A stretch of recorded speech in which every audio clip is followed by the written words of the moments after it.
저는 올해 66입니다. 남편과 사별한 지 8년이 되었고 슬아의 아들 둘을 두었습니다. 큰아들은 서울에서 변호사로 일하고 있고 작은 아들은 부산에서 작은 카페를 운영합니다. 제 이야기를 들려드리려는 건 제가 특별해서가 아니라 이 나이에도 가슴이 뛸 수 있다는 걸 알게 되었기 때문입니다. 남편이 떠나고 처음 몇 년은 그저 하루하루를 견뎌냈습니다. 아침에 눈을 뜨면 옆자리가 비어있다는 게 믿기지 않았고 밥을 해도 혼자 먹는 게 서러웠습니다. 아들들은 자주 전화를 했지만 그들도 각자의 삶이 있었습니다. 큰아들 며느리는 제가 서울에 올라오는 걸 그다지 반기지 않았습니다.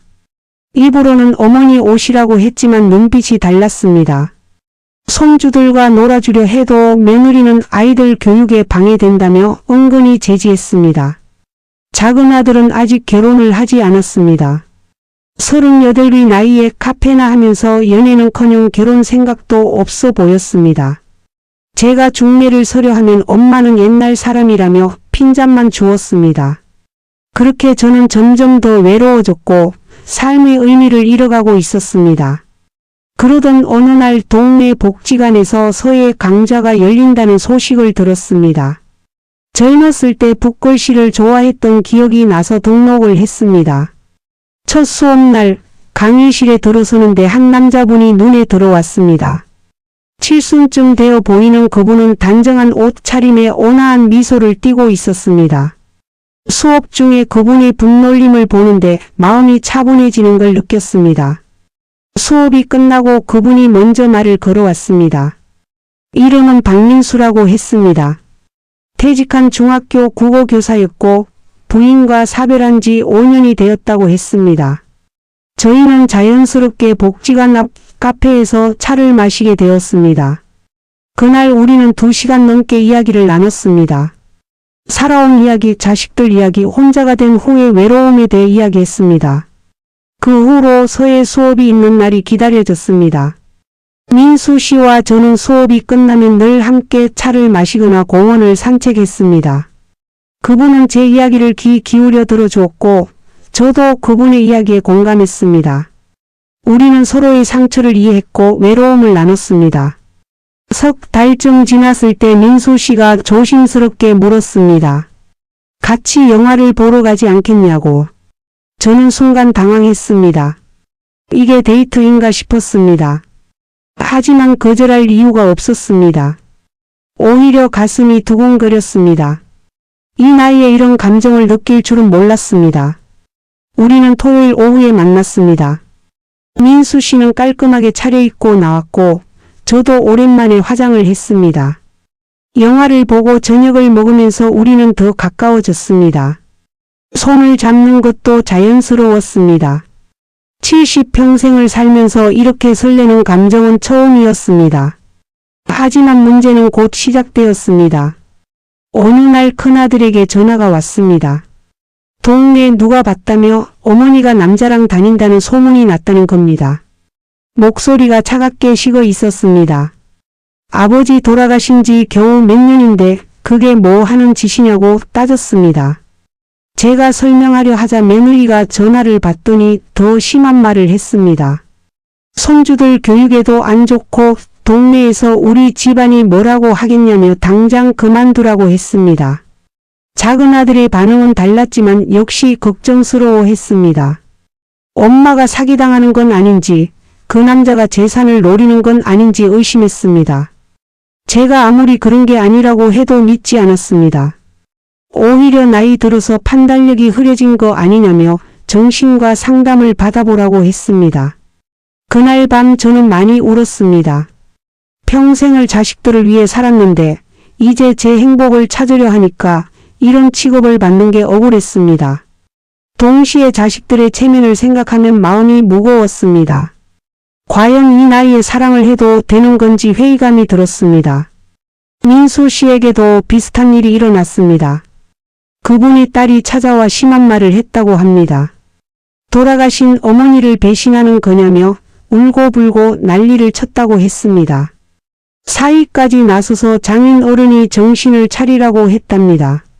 민수 씨는 제게 미안하다며 한동안 만나지 말자고 했습니다. 저는 그 말을 듣고 가슴이 무너지는 것 같았습니다. 겨우 찾은 삶의 활력이 다시 사라지는 것 같았습니다. 며칠을 집에만 틀어박혀 있었습니다. 밥맛도 없고 아무것도 하기 싫었습니다. 서예 수업도 나가지 않았습니다. 그러던 어느 날 작은 아들이 불쑥 찾아왔습니다. 카페 일을 제쳐두고 부산에서 올라온 겁니다. 아들은 제 얼굴을 보더니 놀라는 표정을 지었습니다. 일주일 만에 많이 야인 제 모습을 보고 뭔가 느낀 것 같았습니다. 아들은 조용히 제 손을 잡았습니다. 그리고 미안하다고 했습니다. 엄마의 행복을 생각하지 못하고 자기 걱정만 했다고, 엄마도 사랑할 권리가 있다고 말했습니다. 그 말을 듣는데 눈물이 났습니다. 적어도 한 명의 자식이라도 이해해 준다는 게 감사했습니다. 작은 아들은 형에게도 전화를 했습니다. 둘이 싸웠는지 큰 소리가 들렸습니다. 큰 아들은 여전히 고집을 부렸지만 작은 아들이 한마디 했습니다. 형수가 형한테 잘해주냐고, 형은 행복하냐고 물었습니다. 그 말에 큰아들이 말문이 막혔는지 한동안 침묵이 흘렀습니다. 사실 저도 알고 있었습니다. 큰아들 부부가 요즘 사이가 안 좋다는 걸. 며느리가 남편 몰래 다른 남자와 메시지를 주고받는다는 소문도 들었습니다. 큰아들은 일에만 매달리고 며느리는 외로움을 다른 곳에서 채우려는 것 같았습니다. 그러면서 저한테는 도덕적인 잣대를 들이대니 얼마나 아이러니한 상황입니까? 저는 용기를 내서 민수 씨에게 전화를 했습니다. 만나자고 했습니다. 공원 벤치에 앉아 저는 그분에게 말했습니다. 우리가 뭘 잘못한 건지 모르겠다고, 이 나이에 사랑하는 게 죄냐고 물었습니다. 민수 씨는 제 손을 꼭 잡으며 말했습니다. 우리 당당하게 살자고, 남은 인생 후회 없이 살자고 했습니다. 그날부터 우리는 더 자주 만났습니다. 숨기지 않았습니다. 동네 사람들이 뭐라고 하든 신경 쓰지 않기로 했습니다. 복지관 사람들도 처음엔 수군거렸지만 시간이 지나자 축하해주는 분들이 더 많아졌습니다. 같은 처지의 어르신들이 우리를 보면서 용기를 얻었다고 했습니다. 큰아들은 여전히 연락을 끊었습니다. 명절에도 내려오지 않았습니다. 손주들 얼굴을 보고 싶었지만 참았습니다. 대신 작은 아들이 더 자주 연락했고 민수 씨를 만나보고 싶다고 했습니다. 부산에서 올라온 작은 아들은 민수 씨와 식사를 하면서 이런저런 이야기를 나눴습니다. 헤어지면서 아들이 말했습니다. 엄마가 행복해 보여서 좋다고, 건강하게 오래오래 행복하시라고 했습니다. 민수 씨의 딸도 조금씩 마음을 열기 시작했습니다. 처음엔 저를 만나려 하지 않았지만 민수 씨가 계속 설득한 끝에 한번 만나보겠다고 했습니다. 카페에서 만난 그 딸은 경계하는 눈빛으로 저를 바라봤습니다. 하지만 제가 진심으로 그분의 아버지를 아끼고 있다는 걸 느꼈는지 조금씩 표정이 풀렸습니다. 민수 씨의 딸이 완전히 마음을 연 건 석 달쯤 지나서였습니다. 어느 날 민수 씨가 갑자기 쓰러졌습니다. 혈압이 급격히 올라가서 응급실에 실려간 겁니다. 저는 소식을 듣자마자 병원으로 달려갔습니다. 응급실 앞에서 딸과 마주쳤을 때 우리는 서로를 껴안고 울었습니다. 그 순간 우리는 같은 마음이었습니다. 민수 씨를 사랑하는 마음 말입니다. 다행히 민수 씨는 큰 이상 없이 회복했습니다. 병실에서 깨어난 민수 씨는 저와 딸이 나란히 앉아있는 걸 보고 미소를 지었습니다. 딸은 그때 처음으로 저를 인정하는 말을 했습니다. 아버지 곁에 있어 주셔서 고맙다고, 아버지가 외롭지 않게 해주셔서 감사하다고 했습니다. 저는 그 말을 듣고 또 눈물을 흘렸습니다. 민수 씨가 태어난 후 우리는 더욱 소중한 시간을 보냈습니다. 건강이 언제 어떻게 될지 모른다는 걸 깨달았기 때문입니다. 우리는 여행을 다니기 시작했습니다. 제주도도 가고 경주도 갔습니다. 젊었을 때는 여유가 없어서 못 가봤던 곳들을 함께 둘러봤습니다. 민수 씨는 제 손을 꼭 잡고 걸으면서 이렇게 행복한 적이 없다고 말했습니다. 그런데 이번엔 제게 문제가 생겼습니다. 큰아들 며느리가 이혼하겠다고 나선 겁니다. 남편 몰래 만나던 남자와 진짜 사랑에 빠졌다는 겁니다. 큰아들은 충격을 받아 일주일 동안 회사도 나가지 않았습니다. 손주들은 엄마 아빠가 싸우는 걸 보며 불안해했습니다. 큰아들이 결국 저한테 전화를 했습니다. 목소리가 떨리고 있었습니다. 엄마 한번 올라와 달라고, 자기가 어떻게 해야 할지 모르겠다고 했습니다. 저는 망설임 없이 서울로 올라갔습니다. 민수 씨에게 상황을 설명하자 그분은 흔쾌히 이해해 주었습니다. 큰아들의 집에 도착했을 때 며느리는 짐을 싸고 있었습니다. 저는 며느리와 단둘이 이야기를 나눴습니다. 그동안 쌓였던 이야기들이 쏟아져 나왔습니다. 며느리는 결혼 후 15년 동안 단 한 번도 행복한 적이 없었다고 했습니다. 남편은 일만 하고 자기한테는 관심이 없었고 시어머니인 저는 늘 아들 편만 들었다고 했습니다. 저는 할 말이 없었습니다. 며느리의 말이 틀리지 않았기 때문입니다. 저는 늘 아들이 힘들다고만 생각했지 며느리의 외로움은 몰랐습니다. 며느리가 무엇을 원하는지, 어떤 어려움을 겪는지 관심을 가져본 적이 없었습니다. 그저 며느리니까 참아야 한다고만 생각했습니다. 저는 며느리에게 솔직하게 말했습니다. 그동안 미안했다고, 며느리의 마음을 헤아리지 못한 게 후회된다고 했습니다. 그리고 제 이야기를 했습니다. 민수 씨를 만나면서 얼마나 행복한지, 이 나이에도 사랑을 느낄 수 있다는 게 얼마나 감사한지 말했습니다. 며느리는 눈물을 흘리며 들었습니다. 며느리가 말했습니다. 시어머니가 남자 만나는 걸 반대했던 건 사실 질투였다고 했습니다. 자기는 결혼 생활이 불행한데 시어머니는 행복해 보여서 배가 아팠다고 했습니다. 나이 드신 분도 사랑을 찾는데 자기는 왜 이렇게 살아야 하나 싶었다고 했습니다. 저는 며느리에게 물었습니다.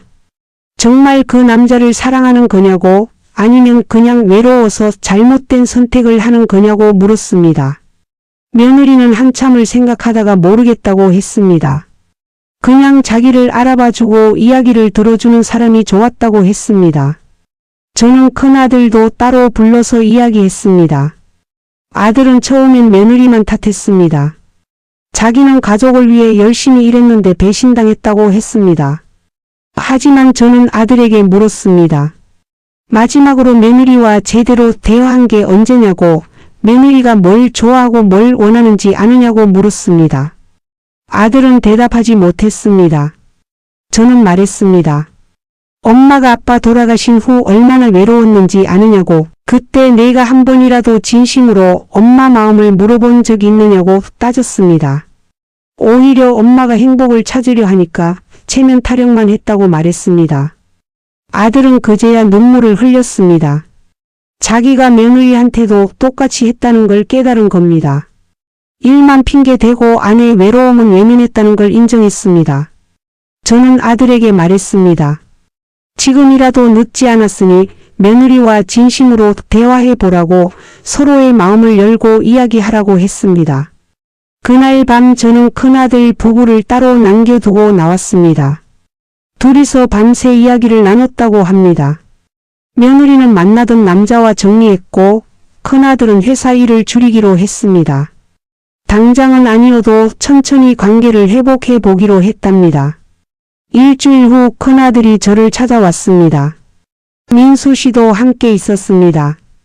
아들은 민수 씨께 정중하게 인사를 했습니다. 그동안 신뢰가 많았다고 사과했습니다.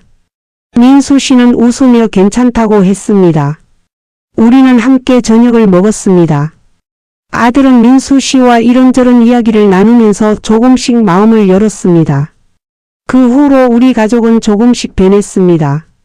큰아들은 주말마다 가족과 시간을 보냈고 며느리는 하고 싶었던 미술 공부를 시작했습니다. 손주들도 점점 밝아졌습니다. 명절에 모였을 때 온 가족이 함께 웃을 수 있었습니다. 작은 아들도 변화가 있었습니다. 카페에서 만난 여자 손님과 사귀기 시작했다는 겁니다. 35살의 초등학교 교사인데 성격이 좋다고 했습니다. 저는 아들에게 말했습니다. 엄마처럼 사랑을 두려워하지 말라고 나이는 숫자일 뿐이라고 했습니다. 민수 씨와 저는 1년 만에 결혼을 결정했습니다. 자식들이 모두 축하해 주었습니다. 작은 결혼식이었지만 행복했습니다. 민수 씨의 딸도 눈물을 흘리며 축하해 주었고 큰아들도 진심으로 기뻐해 주었습니다. 손주들은 할머니가 예쁘다고 난리였습니다. 신혼여행으로 유럽에 다녀왔습니다. 파리의 거리를 걸으면서 민수 씨는 제 손을 꼭 잡았습니다. 70 넘은 나이에 이렇게 설레는 경험을 하게 될 줄 몰랐습니다. 우리는 매일 새로운 것을 발견했고 함께 웃고 울었습니다. 한국에 돌아온 후 우리는 작은 집을 얻었습니다. 둘이 살기 딱 좋은 크기였습니다. 아침에 일어나 함께 산책하고 점심은 같이 만들어 먹었습니다. 오후에는 각자 하고 싶은 일을 하다가 저녁에 다시 만났습니다. 민수 씨는 책을 읽고 저는 그림을 그렸습니다. 복지관에서 우리 부부는 유명인사가 되었습니다. 많은 어르신들이 우리를 보며 용기를 얻었다고 했습니다. 혼자 사는 게 외롭지만 나이 때문에 포기했던 분들이 다시 마음을 열기 시작했습니다. 복지관에서 몇 쌍의 커플이 더 생겼습니다. 어느 날 큰아들이 전화했습니다. 며느리가 임신했다는 겁니다. 셋째 손주가 생긴다는 소식에 저는 너무 기뻤습니다. 아들은 말했습니다. 엄마가 용기 내서 행복을 찾은 걸 보고 자기도 용기를 냈다고 며느리와 다시 시작할 수 있었다고 감사하다고 했습니다. 셋째 손주가 태어난 날 저는 민수 씨와 함께 병원에 갔습니다. 며느리는 힘들어했지만 행복해 보였습니다.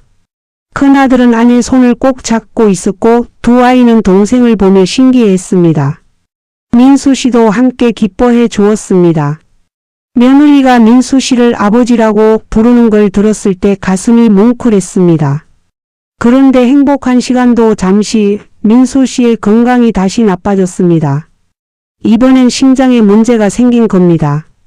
의사는 수술이 필요하다고 했습니다. 민수 씨의 딸은 불안해했고 저도 마찬가지였습니다. 수술 전날 밤 민수 씨는 제 손을 잡고 말했습니다.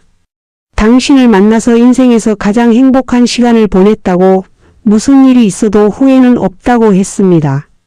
저는 그 말을 듣고 울음을 참았습니다. 겨우 1년을 함께 살았는데 벌써 이별을 생각해야 한다는 게 억울했습니다. 하지만 민수 씨 앞에서는 웃으며 말했습니다. 괜찮을 거라고 수술 잘 받고 나와서 우리 또 여행 가자고 했습니다. 수술은 5시간이나 걸렸습니다. 수술실 앞에서 저와 민수 씨의 딸은 손을 맞잡고 기도했습니다.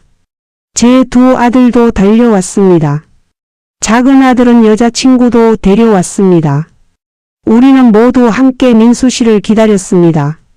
그 순간 우리는 정말 한 가족이었습니다. 다행히 수술은 성공했습니다. 민수 씨가 회복실에서 깨어났을 때 우리 모두 눈물을 흘렸습니다. 민수 씨는 힘없는 목소리로 말했습니다. 아직 할 일이 많이 남았다고 당신과 더 오래 살고 싶다고 했습니다. 저는 민수 씨의 손을 꼭 잡으며 약속했습니다. 함께 건강하게 오래 살자고 다짐했습니다. 민수 씨가 회복하는 동안 저는 매일 병원에 갔습니다. 아침마다 집에서 만든 죽을 가져가고 책을 읽어주고 손을 잡고 이야기를 나눴습니다. 민수 씨의 딸도 자주 왔고 제 아들들도 번갈아 가며 병문안을 왔습니다. 병실은 늘 가족들로 북적였습니다. 태어난 후 민수 씨는 더욱 건강관리에 신경을 썼습니다.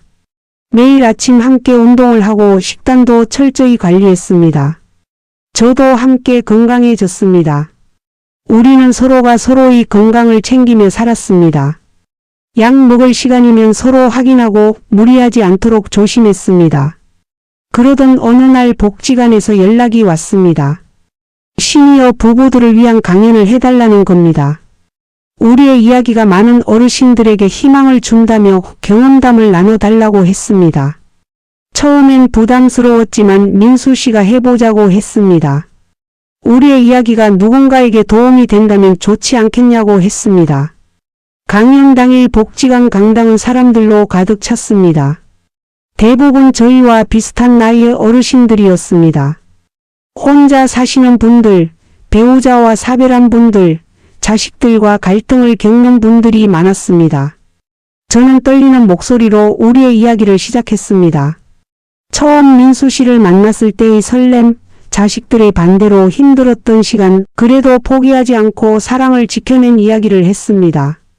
큰아들 부부의 위기를 통해 배운 것들, 가족의 이해와 화해, 그리고 지금의 행복까지 솔직하게 이야기했습니다.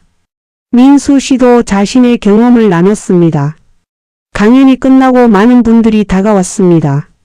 한 할머니는 눈물을 흘리며 말했습니다. 남편이 돌아가신 후 10년을 혼자 살았는데 오늘 강연을 듣고 다시 용기를 얻었다고 했습니다. 또 다른 할아버지는 자식들 눈치 보느라 재혼을 포기했는데 이제 당당하게 살아보겠다고 했습니다. 그날 이후 저희는 여러 곳에서 강연 요청을 받았습니다. 다른 복지관, 경로당, 심지어 교회에서도 초청이 왔습니다. 우리는 바쁘게 움직였습니다. 힘들기도 했지만 보람이 있었습니다. 우리의 이야기가 누군가의 인생을 바꿀 수 있다는 게 신기했습니다. 작은 아들은 여자친구와 결혼을 결정했습니다. 예비 며느리는 정말 착한 사람이었습니다. 저를 친엄마처럼 대해주었고 민수 씨도 잘 따랐습니다. 결혼식 날 작은 아들이 말했습니다. 엄마가 사랑을 포기하지 않은 모습을 보고 자기도 용기를 냈다고 엄마가 없었으면 이 행복도 없었을 거라고 했습니다. 큰아들 부부도 점점 좋아졌습니다.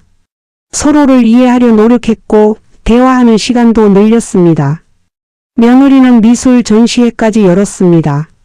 큰아들이 누구보다 자랑스러워하며 응원했습니다. 셋째 손주는 무럭무럭 자랐고 다른 두 손주들도 행복해 보였습니다. 민수 씨의 딸도 새로운 사람을 만났습니다. 5년 전에 이혼한 후 혼자 살았는데 우리를 보면서 다시 사랑할 용기를 얻었다고 했습니다. 만난 사람은 같은 회사 부장님이었는데 성실하고 따뜻한 사람이었습니다. 민수 씨는 딸이 다시 행복해지는 모습을 보며 기뻐했습니다. 그렇게 2년이 흘렀습니다. 우리 부부는 여전히 행복했습니다. 매일 아침 함께 산책하고 주말이면 손주들과 시간을 보냈습니다. 한 달에 한 번은 꼭 여행을 다녔습니다. 가까운 곳이라도 함께 가는 게 좋았습니다. 어느 날 동네에서 우연히 옛 친구를 만났습니다. 남편과 사별한 지 15년이 되었다는 친구는 여전히 혼자 살고 있었습니다. 자식들이 재혼을 반대해서 포기했다고 했습니다. 저는 친구에게 우리 이야기를 들려주었습니다. 친구는 부러운 눈빛으로 들었습니다. 저는 친구에게 말했습니다. 아직 늦지 않았다고, 자식들 눈치 보지 말고 자기 인생을 살라고 했습니다. 자식들은 각자 자기 인생이 있고 부모도 행복할 권리가 있다고 했습니다. 친구는 고개를 끄덕이며 생각해 보겠다고 했습니다. 몇 달 후 그 친구에게서 연락이 왔습니다. 경로당에서 만난 남자분과 사귀기 시작했다는 겁니다. 자식들이 반대했지만 이번엔 포기하지 않았다고 했습니다. 저희 이야기가 큰 힘이 되었다며 고맙다고 했습니다. 저는 정말 기뻤습니다. 우리의 용기가 다른 사람에게도 전해진 겁니다. 복지관에서는 시니어 커플 모임이 생겼습니다. 나이 들어 사랑을 찾은 부부들이 모여 경험을 나누고 서로를 응원하는 모임이었습니다. 처음엔 5쌍으로 시작했는데 지금은 20쌍이 넘습니다. 우리는 매달 한 번씩 만나 식사를 하고 이야기를 나눴습니다. 모임에서 만난 한 할아버지는 82살이었습니다. 68살의 할머니와 결혼한 지 6개월 되었다고 했습니다. 자식들이 처음엔 극렬히 반대했지만 지금은 축하해 준다고 했습니다. 그분은 말했습니다. 나이는 숫자일 뿐이고 사랑에는 때가 없다고 했습니다. 민수 씨와 저는 그분들의 이야기를 들으며 공감했습니다. 우리도 비슷한 경험을 했기 때문입니다. 사회의 편견, 자식들의 반대, 주변의 시선 때문에 힘들었지만 포기하지 않았습니다. 그리고 지금 우리는 행복합니다. 민수 씨의 75 생신날이었습니다. 온 가족이 모였습니다. 제 두 아들과 며느리들, 손주들, 민수 씨의 딸과 사위, 그리고 딸의 세 남자친구까지 함께 했습니다. 식당을 빌려 성대하게 축하했습니다. 민수 씨는 감격해서 눈물을 흘렸습니다. 가족들이 이렇게 모여 자신을 축하해 주는 게 꿈만 같다고 했습니다. 큰아들이 건배사를 했습니다. 어머니가 용기를 내서 새로운 사랑을 시작한 덕분에 자기도 가정을 지킬 수 있었다고 했습니다.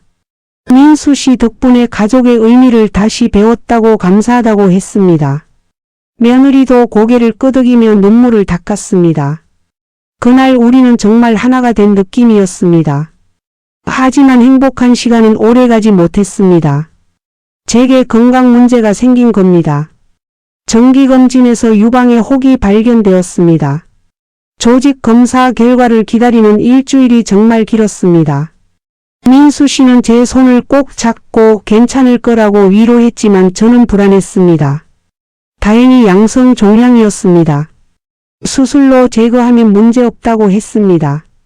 하지만 수술 날짜를 잡고 나니 두려움이 밀려왔습니다. 민수 씨가 수술 받을 때는 제가 강했는데 막상 제 차례가 되니 겁이 났습니다. 민수 씨는 저를 안아주며 말했습니다. 내가 옆에 있을 테니 걱정하지 말라고, 당신이 나를 지켜준 것처럼 내가 당신을 지키겠다고 했습니다. 수술은 무사히 끝났습니다. 회복하는 동안 민수 씨는 한시도 제 곁을 떠나지 않았습니다. 아픈 제 대신 집안일을 도맡아 했고 병원에서 필요한 것들을 챙겨주었습니다. 자식들도 번갈아가며 병문안을 왔지만 가장 큰 힘이 된 건 민수 씨였습니다. 퇴원 후 집에서 쉬고 있을 때 예전 직장 동료에게서 연락이 왔습니다. 30년 만에 연락이었습니다. 동료는 남편과 사별한 후 혼자 살고 있었는데 제 소식을 듣고 연락했다고 했습니다. 복지관 강연 이야기가 소문으로 퍼졌고 우연히 듣게 되었다는 겁니다. 동료는 만나자고 했습니다. 카페에서 만난 동료는 많이 늙어 있었습니다. 하지만 저보다 더 외로워 보였습니다. 동료는 말했습니다. 남편이 떠난 후 7년을 혼자 살았는데 너무 외롭다고, 하지만 나이도 있고 자식들 체면도 있어서 누구를 만날 엄두가 나지 않는다고 했습니다. 저는 동료에게 솔직하게 말했습니다. 저도 처음엔 두려웠다고, 주변 시선과 자식들 반대 때문에 포기할까 생각했다고 했습니다. 하지만 민수 씨를 만나면서 인생이 완전히 바뀌었다고, 이제는 아침에 눈 뜨는 게 즐겁다고 했습니다. 동료는 부러운 표정으로 들었습니다. 동료에게 복지관 시니어 모임을 소개해 주었습니다. 혼자 가기 어려우면 제가 함께 가겠다고 했습니다. 동료는 망설이다가 고맙다며 함께 가보겠다고 했습니다. 다음 주 모임에 동료를 데리고 갔습니다. 처음엔 어색해하던 동료가 점점 표정이 밝아졌습니다. 그날 모임에서 동료는 한 할아버지와 이야기를 나눴습니다. 같은 동네에 사는 분이었는데 부인과 사별한 지 6년이 되었다고 했습니다. 둘은 취미도 비슷하고 이야기도 잘 통했습니다. 모임이 끝난 후 동료는 제게 고맙다며 눈물을 글썽였습니다. 오랜만에 마음이 따뜻해졌다고 했습니다. 몇 달 후 동료에게서 연락이 왔습니다. 그 할아버지와 계속 만나고 있다는 겁니다. 자식들한테도 소개했는데 반대는 없었다고 했습니다. 오히려 엄마가 혼자 외로워하는 것보다 낫다며 응원해 준다고 했습니다. 동료는 저 덕분에 새로운 인생을 시작할 수 있었다며 감사하다고 했습니다. 민수 씨와 저는 결혼 3주년을 맞았습니다. 자식들이 깜짝 파티를 준비해 주었습니다. 집에 도착했을 때 온 가족이 모여 있었습니다. 풍선도 달고 케이크도 준비되어 있었습니다. 손주들은 직접 그린 그림을 선물해 주었습니다. 할머니, 할아버지가 손잡고 웃는 모습을 그린 그림이었습니다. 작은 아들 부부는 임신 소식을 전했습니다. 처사이가 생긴다는 겁니다. 며느리는 제 손을 잡으며 말했습니다. 어머니의 용기와 사랑을 보면서 자기도 행복한 가정을 만들고 싶었다고, 정말 좋은 시어머니를 만나서 감사하다고 했습니다. 저는 며느리를 꼭 안아주었습니다. 민수 씨의 딸도 재혼을 결정했습니다. 만난 지 1년 만이었습니다. 결혼식에는 양가 가족이 모두 모였습니다. 민수 씨는 딸에게 축사를 했습니다. 자기가 다시 사랑할 용기를 낸 덕분에 딸도 용기를 얻었다며 서로 용기를 주고받는 게 가족이라고 말했습니다. 그 말에 모두가 박수를 쳤습니다. 복지관에서 또 다른 제안이 왔습니다. 시니어 사랑 상담소를 만들고 싶다는 겁니다. 나이 들어 사랑하고 싶지만 두려워하는 분들, 자식들과 갈등을 겪는 분들을 위한 상담과 멘토링 프로그램이었습니다. 우리 부부가 중심이 되어 운영해달라고 했습니다. 처음엔 부담스러웠지만 해보기로 했습니다. 우리의 경험이 많은 분들에게 도움이 된다면 보람있는 일이라고 생각했습니다. 상담소가 문을 열자 생각보다 많은 분들이 찾아왔습니다. 혼자 사는 게 외로운데 용기가 나지 않는다는 분들, 자식들 때문에 고민하는 분들이 대부분이었습니다. 한 할머니는 80이 넘었는데도 사랑하고 싶다고 했습니다. 경로당에서 만난 할아버지가 좋은데 나이가 너무 많아서 망설여진다고 했습니다. 저는 할머니에게 말했습니다. 나이는 중요하지 않다고, 서로 마음이 통하면 그게 사랑이라고 했습니다. 할머니는 용기를 얻고 돌아갔습니다.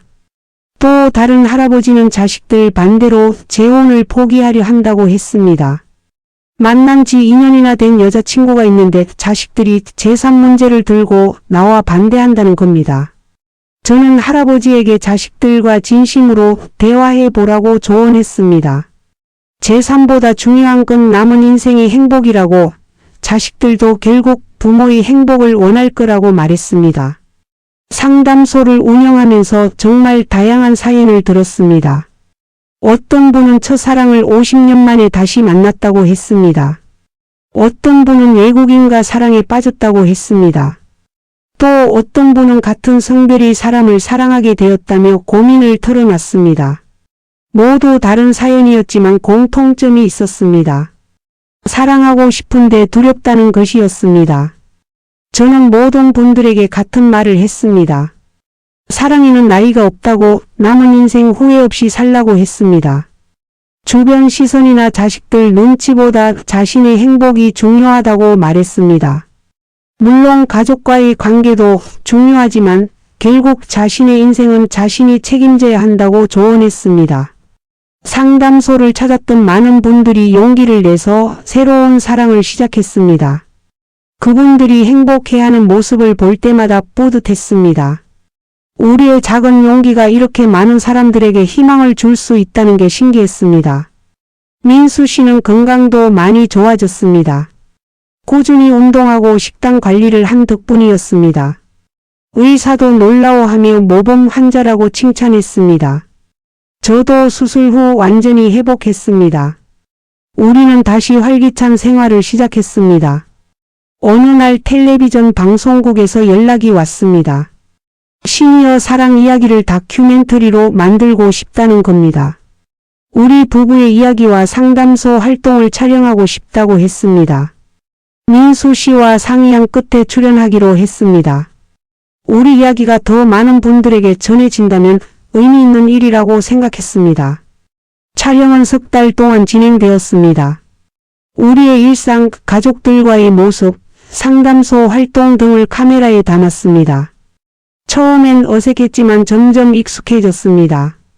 제작진은 우리 부부뿐만 아니라 상담소를 통해 사랑을 찾은 다른 시니어 커플들도 함께 촬영했습니다. 다큐멘터리가 방송되자 반응이 폭발적이었습니다. 시청률도 높았고 인터넷에서도 화제가 되었습니다. 젊은 세대들도 많이 시청했다고 합니다. 댓글에는 우리 할머니 할아버지도 이런 프로그램 보시고 용기 내셨으면 좋겠다는 글들이 많았습니다. 부모님이 혼자 외로워하시는데 이 방송을 보여드려야겠다는 댓글도 있었습니다. 방송 후 전국에서 연락이 쏟아졌습니다. 강연 요청도 많았고 상담 문의도 끊이지 않았습니다. 우리는 할 수 있는 한 최선을 다해 응답했습니다. 주말마다 다른 지역으로 강연을 다녔습니다. 부산, 대구, 광주, 전주 등 전국 곳곳을 다녔습니다. 강연장마다 수백 명의 어르신들이 모였습니다. 눈물을 흘리는 분들도 많았습니다. 강연이 끝나면 개인적으로 상담을 요청하는 분들도 있었습니다.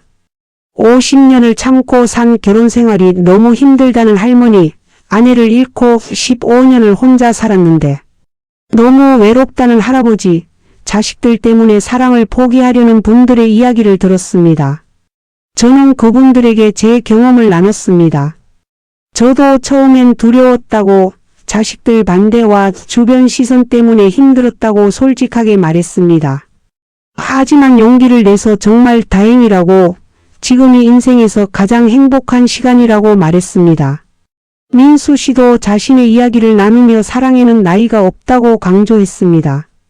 그러던 중 큰 변화가 있었습니다. 정부에서 시니어 사랑 지원 정책을 발표한 겁니다. 독거노인 문제와 시니어 우울증이 심각한 사회 문제로 대두되면서 시니어들의 재혼과 만남을 적극 지원하겠다는 내용이었습니다. 복지관마다 시니어 커플 상담소를 설치하고 관련 프로그램을 확대한다는 계획이었습니다. 정책 발표 기자회견에 우리 부부도 초청받았습니다. 장관님이 직접 우리를 소개하며 시니어 사랑의 롤모델이라고 말했습니다. 우리 이야기가 정책을 만드는데 큰 영감을 주었다고 감사를 표했습니다. 그 자리에서 저는 더 많은 어르신들이 용기를 내시길 바란다고 말했습니다.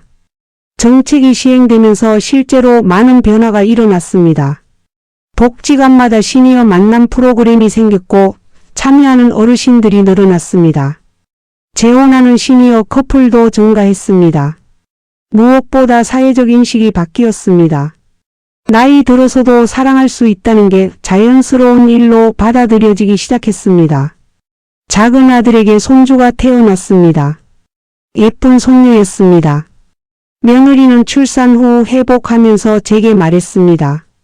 어머니처럼 나이 들어서도 활기차게 사시는 모습을 보면서 노년이 두렵지 않다고 오히려 기대된다고 했습니다. 그 말을 듣는데 가슴이 뭉클했습니다.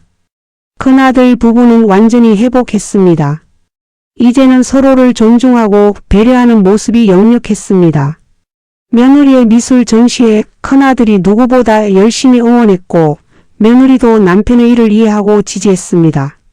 위기를 겪었지만 그 과정에서 더 단단해진 겁니다. 민수 씨의 딸도 재혼 생활이 행복하다고 했습니다. 새 남편과 함께 여행도 다니고 취미 생활도 즐긴다고 했습니다.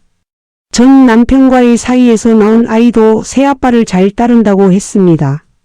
딸은 아버지 덕분에 다시 행복해질 수 있었다며 감사하다고 했습니다.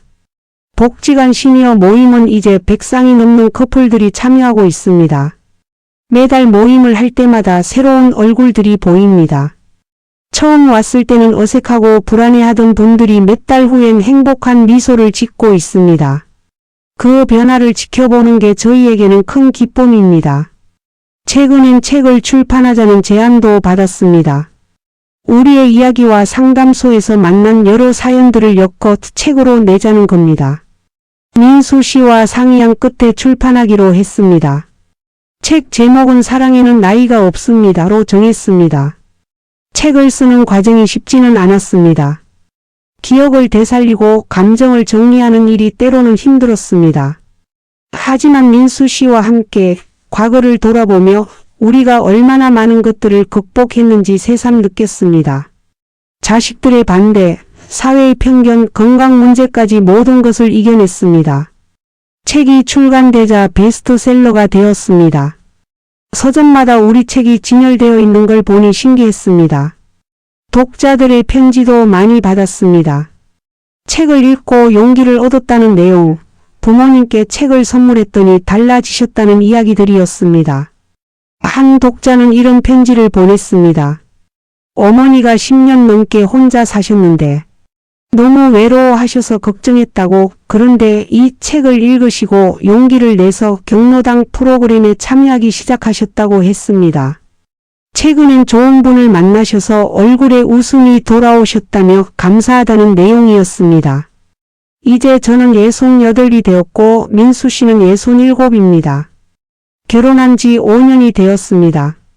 이 5년이 제 인생에서 가장 행복한 시간이었습니다. 매일 아침 민수 씨 얼굴을 보며 일어나는 게 감사합니다. 함께 산책하고 이야기 나누고 손을 잡고 걷는 모든 순간이 소중합니다. 물론 완벽한 것만은 아닙니다. 때로는 다투기도 하고 의견이 맞지 않을 때도 있습니다. 건강이 나빠져서 걱정될 때도 있습니다. 하지만 그 모든 것들이 함께 있기에 견딜만 합니다.